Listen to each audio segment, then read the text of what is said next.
গরম যত বেশি দামটাও তত বেশি। যেমন এই ফ্যানটাই আমি দারাজে আরো কম দেখছি, কিন্তু ওনাদের এখানে দেখতেছি বেশি। গরমটা যখন বাড়ে তখনই দেখা যায় ওনারা ফ্যানটার প্রাইসটা আকাশ ছোঁয়। যেই ফ্যানগুলো আপনার বিক্রি হয় ৩,০০০, সেটা হয়ে যায় ৬,০০০। গরমের থেকে বেশি মনে হয় ফ্যানের গরমটাই বেশি।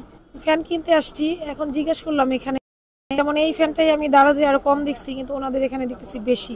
কনফিউজ যে আসলে কি দারাজটাই রাইট না এই দোকানের মানে প্রাইসটা রাইট, এটা নিয়ে একটু কনফিউশন। আর এই গরম বাড়ছে, হ্যাঁ, কিনবেন কিনা আসলে? এবং কিনতে তো হবেই, কিনতে যেহেতু আসছি, গরম না কিনে তো উপায় নেই। লোডশেডিং হচ্ছে প্রচুর, আর ছোট বাচ্চা যেহেতু আছে, এই ফ্যান ছাড়া কোনো উপায় নেই। গরম আসলেই প্রতি বছরই ফ্যান হ্যাঁ, প্রতি বছরই চাহিদা বাড়ে, প্লাস গরমটা যখন বাড়ে তখনই দেখা যায় ওনারা ফ্যানটার প্রাইসটা আকাশ ছোঁয়। মানে যেই ফ্যানগুলো আপনার বিক্রি হয় ৩,০০০, সেটা হয়ে যায় ৬,০০০, যেটা ৫,০০০ ওইটা হয়ে যায় ৭,০০০, ৮,০০০। মানে এটা কি ওনারা ডিপেন্ড করে কি গরমের উপর না ফ্যানের উপর, বুঝি না। দেখা যায় আর কি আমরা এক প্রকার জিম্মি, যে আসলে কিনা ছাড়া উপায় নেই, কিনতেই হবে।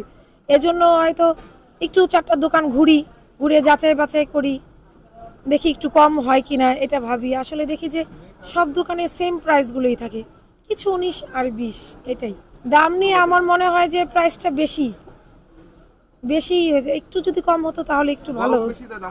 হ্যাঁ, গরম যত বেশি দামটাও তত বেশি। আমার মনে হয় গরমের থেকে বেশি মনে হয় ফ্যানের গরমটাই বেশি, এর জন্য প্রাইসটাও বেশি।